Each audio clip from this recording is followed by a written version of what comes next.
Samit Vartak joins us now. Samit, good morning. Thank you for joining us.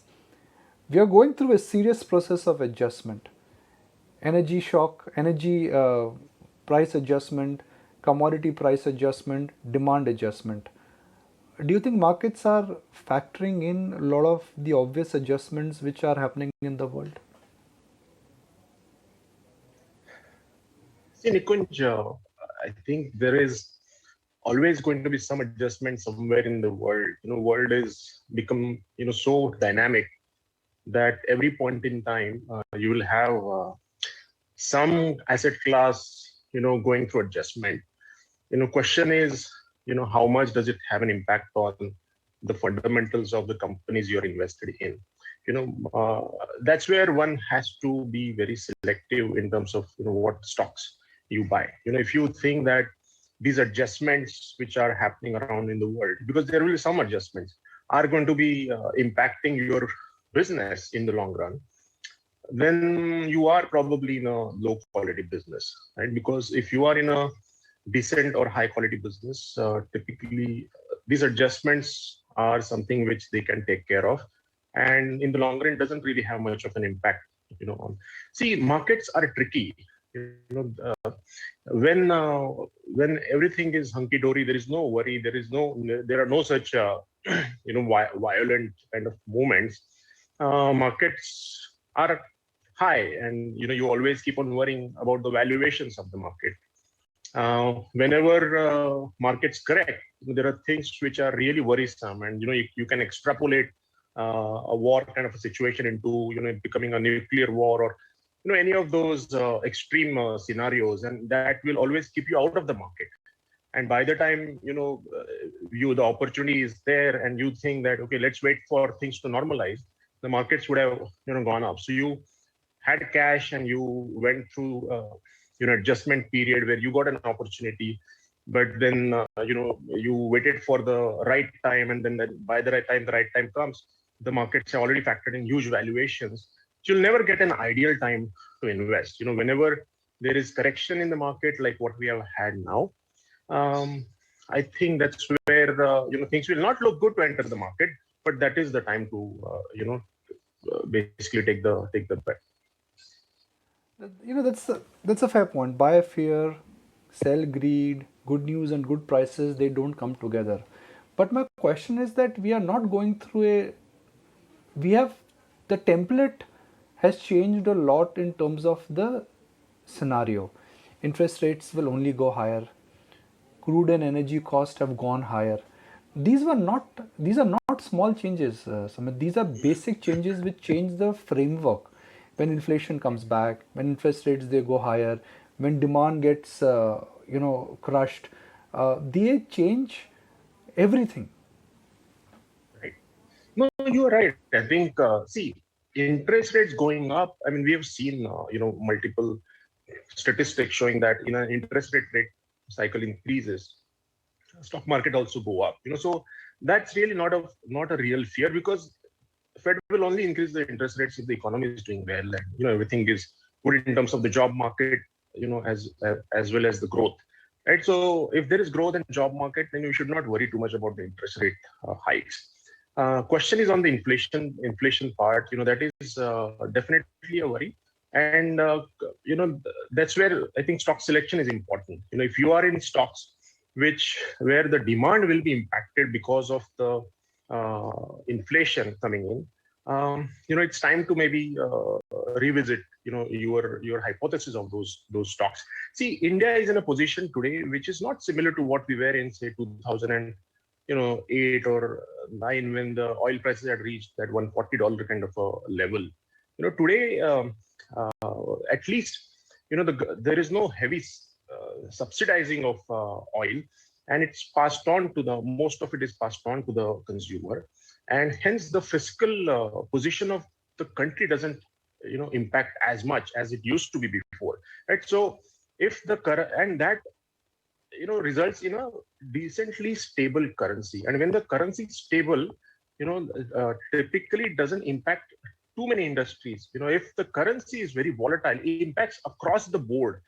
especially all the export oriented or companies which are importing.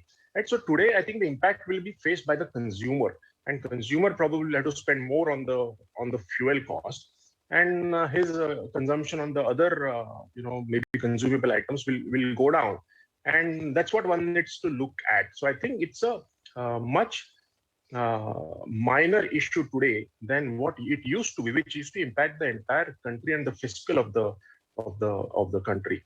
I mean, see, I think the question is, forget about what's happening at the macro level.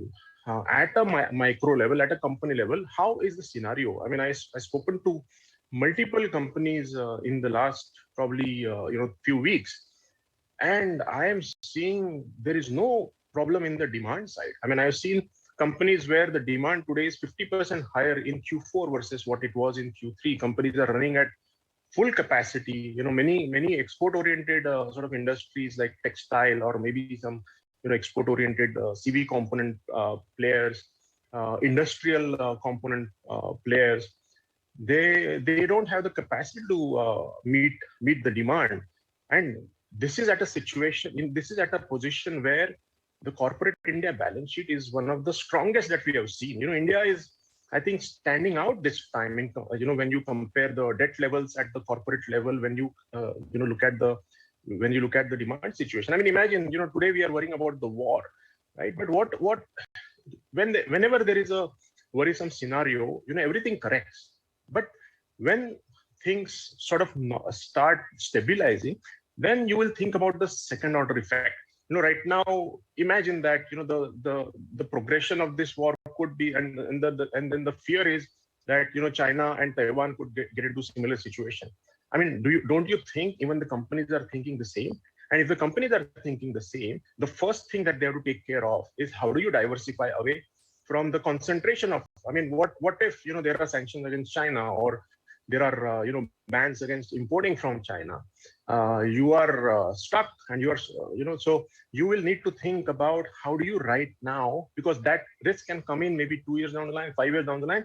At some point it will come. So companies will have to think about diversifying their sort of vendor base, their supply chain. And I think India is going to be a huge beneficiary. I mean, with the tax cut that India did in September 19, from 30% to 22%, and for new manufacturing units to 15%, I think it was a game changer. It has made India extremely competitive. And India today, I don't think, or going forward in the next few years, India will not be a beta market. India will be an alpha market where the earnings growth will outperform most of the markets. And I think that perception of FIIs slowly will change. There is perception of India when there is such chaos in the market, the currency falls apart, and then India becomes a huge volatile beta market. Today, if you see the Indian markets, they are pretty stable, and I think slowly investors will realize that, and they will come into the Indian markets.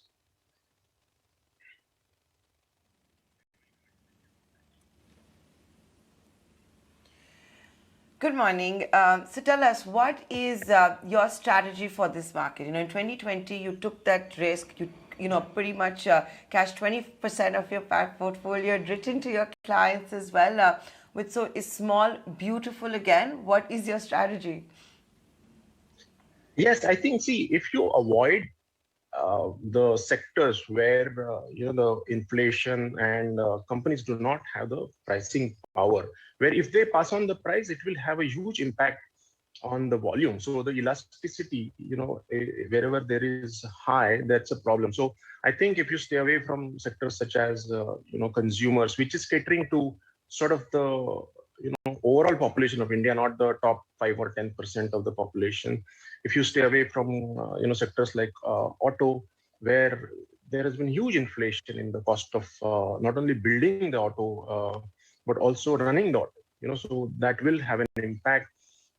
If you are betting on themes like which are capex oriented, I think there is going to be a huge capex boom in the next couple of years, and that indicator you can get it from the environmental clearance applications, which are at all-time high. I mean, they have doubled since the tax cut, and so that will reflect slowly over the next 2 years. If you are focusing on real estate related sectors, if you are focusing on specialty chemicals, which are more towards pharma and agrochemicals, because I mean, inflation in agrochemicals will definitely push the farming, and if the prices of commodities, agro commodities are going up, farmers won't mind paying a little higher for the fertilizers or the crop protection. So I think it's all about, if you are in the right sector, it doesn't matter whether it's a small cap, mid cap, large caps.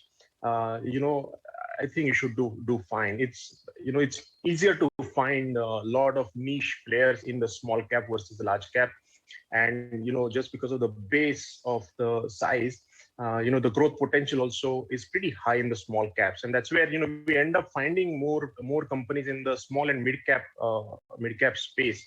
And of course, because there is so much choice, probably have in the large cap you have 100 companies to choose from. In the small and mid cap space, you probably have 700-800 companies to choose from.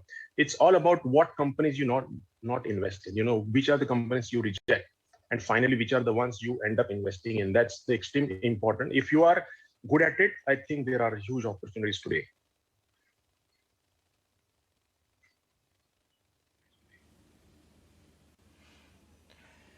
So going forward, what is it that you like? You spoke a little bit about real estate. You mentioned some other sectors as well. In the past, you stayed away from IT, saying it gives single-digit returns, and you are only interested in double-digit returns and earnings that can double in 2 to 4 years.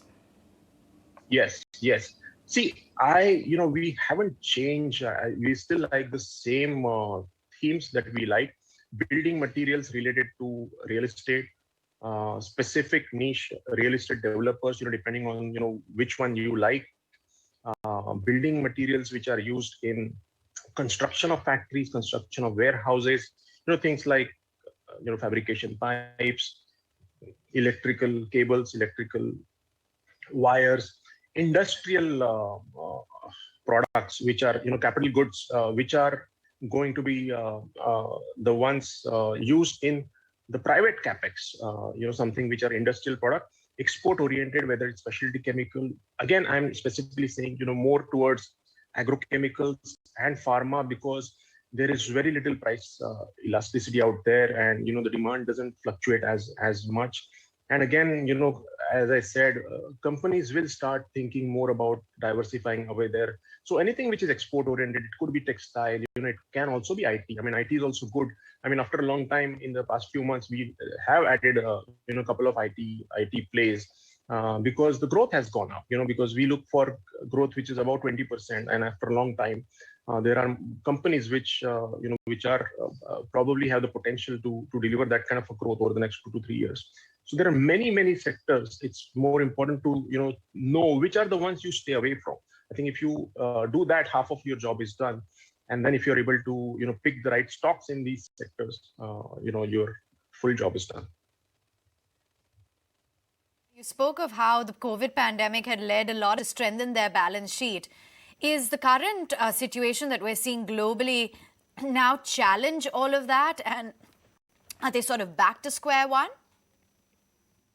No, I mean, see, when you have a strong balance sheet, unleveraged balance sheet, it gives you tremendous strength, because the customers cannot squeeze you. Because if you are leveraged, and if you especially have sort of offshore loans, and if there is such a situation and the currency falls, your debt level goes through the roof, and the customers can squeeze you, because you have no option but to sell at any price. You can't pick and choose. Right now, that's the because the balance sheet of small caps, mid caps, it's almost unleveraged. They have the holding power. They will not just take any business because you are forced to, because of your balance sheet. I mean, just look at recent. There was the BharatNet project which the government had launched for multiple villages. There was no bidder, because they're not interested in that at that price. I mean, if it was 3 or 4 years back, there will be 5 different bidders who will be tendering for that. So companies are they have gone through pretty brutal phase, tough phase, or over the last 5-6 years. They have cleaned up their balance sheet. So I think they will be very prudent. They will focus on profitability, and they will pick and choose what the projects they should go after. They are not blind to pick, because the balance sheet strength affords them to do that. And I think that's where India is different this time. Going to go right back to those sectors that you were talking about a short while ago, Samit, and I'm going to pick up on the point that you said that there's a huge capex boom that's expected in the next 2 years. Safe to say then that while you did flag off capital goods, that there would be an extension to even sectors like real estate, infrastructure, cement, and the entire gamut, selectively, of course? Yes, absolutely. I mean, see, there is one thing which is the demand side, right? But also important is the supply side. For example, in infrastructure, there's no question there has been demand over the last 20 years, right? But the problem is there is equal amount of supply. So, you betting on a company doesn't deliver you, any significant, returns, right? You need to figure out where the demand is high, but the supply is extremely constrained. It's very difficult to come as a new player into that industry. The problem with real estate and infrastructure so far has been that real estate, with the RERA regulations, it has definitely restricted the supply side, and that's where real estate today is much better than, say, it was 5 years back. But infrastructure, I would say you need to be very careful. Cement is a very local kind of a play. Again, one needs to look at the supply demand mismatch. That's extremely important, because that is where, and as an investor, you'll make returns. So I really like all of these sectors from the demand side, but if you have to pick as an investor, you need to focus on the supply side.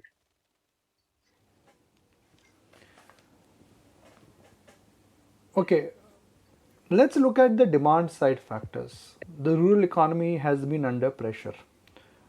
But if inflation stabilizes, if crude prices they come down, what are the chances that the surprise this year could come from rural economy? Now, whether it is consumer staples or two-wheelers or rural-dominated B2C businesses, what are the chances that that could be a trade? Because Samit, we may like it, we may not like it. Last 12 months have been both stop and start, second wave, third wave, normalization of life. So hopefully this year for the first time we will see normalization of life, and which will have a booster effect on rural demand and rural income. Right. See, I think rural economy, which is linked to the agri side, is not doing that bad, because we have had pretty good monsoons. There has been, agri sort of inflation. You look at prices of, any agri commodities, wheat, cotton, sugarcane. So they are doing pretty well. So that's not a problem. I think the problem is with the unorganized sector, the MSME kind of sector, which are maybe the urban sort of poor, or the ones who, I mean, India as an economy is not doing that great, because it's more of sort of shifting from unorganized to organized, and the organized being sort of unleveraged. They are gaining market share, and then with the GST rollout, it's becoming difficult. So I think um, unorganized employment was pretty huge. It was multiple times of the employment on the organized side, and when the business shifts from there, those do not get, even if the total revenue shifts, the employment shift would be probably very minuscule part of that. It probably would be 10-15%. I think that's the problem, and I do not know if things stabilizing will have an impact. I think it's more structural issue. I think we just need to focus on gaining more and more industries from other countries. Just focusing on what we have is not going to create employment. And it's a long-term thing, and the tax cut that the government did, the PLI scheme, is definitely a step in the right direction. It's just that it will take some time for that to create employment. Once the employment is created, that will create the consumption side. It's not going to happen in the next few months. It's probably a little longer than that. Into the future, and if I work with the template which investors like you use, buy companies which have pricing power, buy companies which will gain market share, buy companies when there is pain in the world in terms of high commodity prices, they will be able to withstand it. Give me an idea, give me a theme, give me perhaps few names that these would be the outsized winners when world will normalize. Right. So, I mean, see, I haven't changed, what I liked since sort of pre-COVID times. I think that's the theme post the tax cuts in India. There was expectation of Capex boom coming through. And I think right now we are at the midst of it, and you can see it from the lead indicator. Same thing, the fabrication pipes player, specific real estate players, again, it's location, location, location. Building materials needed for real estate, which can be electrical cables, electrical wires, building materials needed for infrastructure development, because, you can see the increase in the budget, it's almost 40-50% increase in the infrastructure spend. So there will be building materials needed for that, which could again be fabrication pipes, or it could be again maybe the cables, high voltage cables, which are needed. So these are the themes, and again, agro, chemicals, specialty chemicals, which could be export oriented, which are more towards agrochemicals, or it could be players which are more towards the agriculture or pharma. I think pharma is going to see a huge shift.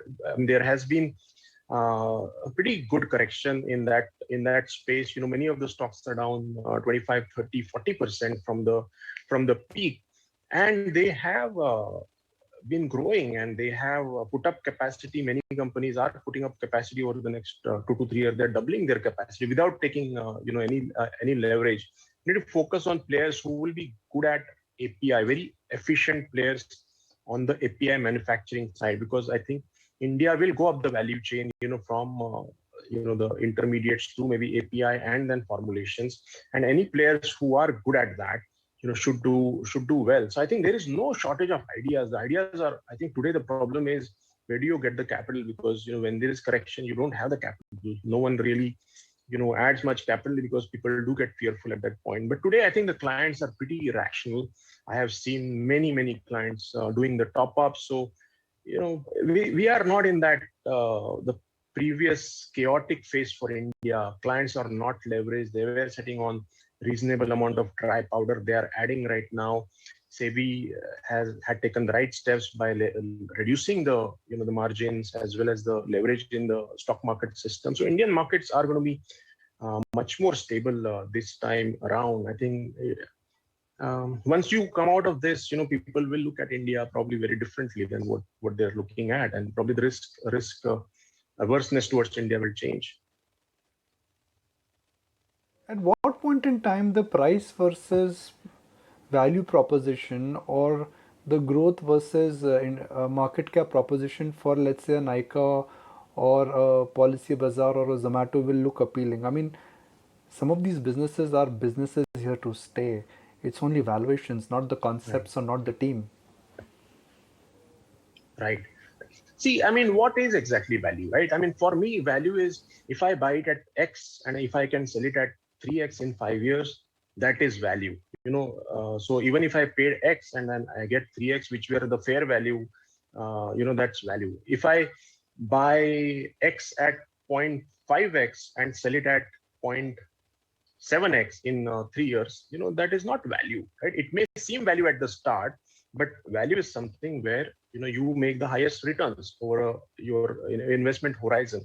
Problem with a lot of these stocks, I mean, maybe they are much more reasonable now, is that you are already buying at 2X or 3X price. So you're entering at 2X and 3X, and probably 3 years down the line you'll exit at 2X, 3X. So that's not value, because after all, everything has to be value when you invest. It may be in growth stock, it can be in anything which is deep value, but it's all about what is the multiple of your entry and exit points. That's important, and I don't see that kind of a multiple in a lot of these stocks. Maybe if they correct further, then you will probably be able to buy it at X and sell it at 3X.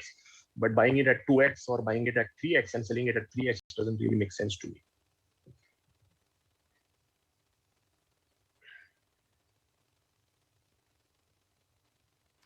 Okay, we're going to leave it at that, Samit. Thanks so much for joining us live today on the market. Great to have your views views on how to navigate this volatility, uncertainty at a time when there is some chatter also, if small Thank you is so much. beautiful. Okay, thanks a lot. Appreciate it.